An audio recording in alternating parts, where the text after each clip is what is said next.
జై టిఆర్ఎస్ జై కవితక్క. నా పేరు సాయి మహేష్. నేను టిఆర్ఎస్ లీగల్ సెల్లో మెంబర్ని.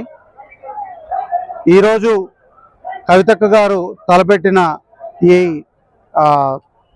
సమసమాజ ఆవిర్భావ సభ ఏదైతే ఉందో, అలాగే బడుగు బలహీన వర్గాలకి, బీసీ, ఎస్సీ, ఎస్టీ, మైనారిటీ ప్రతి ఒక్కరికి కూడా సమన్యాయం జరగాలి అనే ఉద్దేశంతో అక్కగారు ఈరోజు ఈ సభను నిర్వహిస్తున్నారు.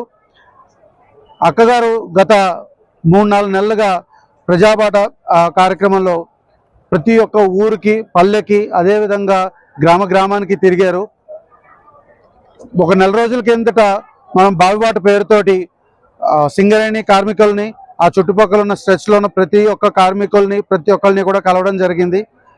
కవితక్క గారు సామాజిక న్యాయం జరగాలి అనే ఉద్దేశంతో తెలంగాణలో ఉన్న ప్రతి ఒక్కళ్ళని కూడా కలిసి వారికి ఉన్న సమస్యలను తెలుసుకొని వాటిని ఏ విధంగా పరిష్కరించాలి అనే ఒక ప్రణాళికతోటి వచ్చి ప్రజలకు ఉన్న సమస్యలన్నింటినీ వివరించి వాటిని ఏ విధంగా పరిష్కరిస్తారు అనే ఒక మహా ఉద్దేశంతో ఈరోజు ఈ సభను నిర్వహించడం జరుగుతోంది.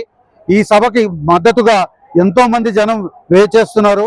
మీరందరూ చూడొచ్చు, చాలామంది ప్రతి ఒక్కరికి కూడా న్యాయం జరుగుతుంది అనే ఉద్దేశంతో ఈరోజు ఈ సభకు వచ్చి కవితక్క గారు ఏం చెప్తారు అనే ఒక మాట విని రేపు పొద్దున కవితక్క గారిని ఒక సీఎం పోస్ట్లో చూడాలి అనే ఉద్దేశంతో ప్రతి ఒక్కళ్ళు కూడా ఇక్కడికి వచ్చి కవితక్క గారిని ఆశీర్వదిస్తున్నారు.